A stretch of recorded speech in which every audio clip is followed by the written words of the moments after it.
सत्संग जी सभी महात्माओं के चरणों में बड़े आदर सत्कार से धन्यवाद जी। सत्संग जी, दास को एक छोटी सी लाइन याद आ रही है कि कामी क्रोधी लालची इनसे भक्ति ना होय। कामी क्रोधी लालची इनसे भक्ति ना होय। सलिल भक्त संसार में तरते ना देखा कोई। सलिल भक्त संसार में तरते ना देखा कोई।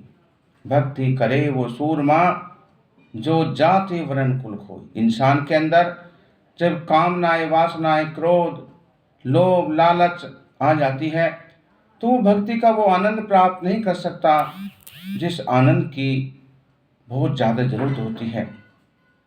सलिल भक्त संसार में तरते ना देखा कोई। सलिल भक्त किसे कहा गया है?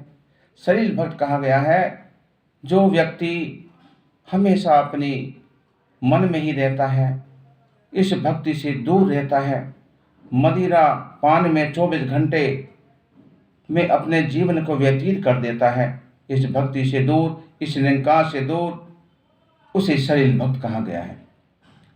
भक्ति करे वो सूरमा जो जाति वर्ण कुल खोई।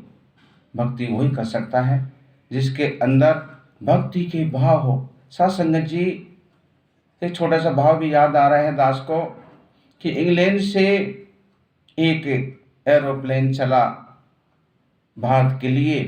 बीच में आंधी तूफान की वजह से उसे नीचे उतरना पड़ा, सभी यात्री परेशान। तो एक वहाँ से एक महात्मा जी बड़े परेशान थे, उन्हें किसी ज़रूरी मीटिंग में जाना था। तो किसी ने बताया कि आप चिंता ना करें, बाहर जाइए, टैक्सी मिल जाएगी और 3 घंटे की सफ़र में आप अपनी मंजिल तक पहुंच सकते हैं।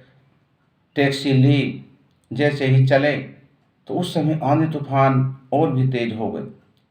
ड्राइवर डायरेक्शन को भूल गई, विनती करी कि प्रभु जी डायरेक्शन भूल गए हैं और वहाँ जाना बड़ा अनपॉसिबल वाली बात। तो उन्होंने कहा कोई बात नहीं, सामने कोई झोपड़ी दिखाई दे रही है, इसमें आश्रय करते हैं। और जैसे वहाँ पहुँचे, कोई भूख प्यास लग रही थी तो देखा कि बाबा हरदेव महाराज जी, सदगुरु महाराज जी का तस्वीर लगी हुई थी।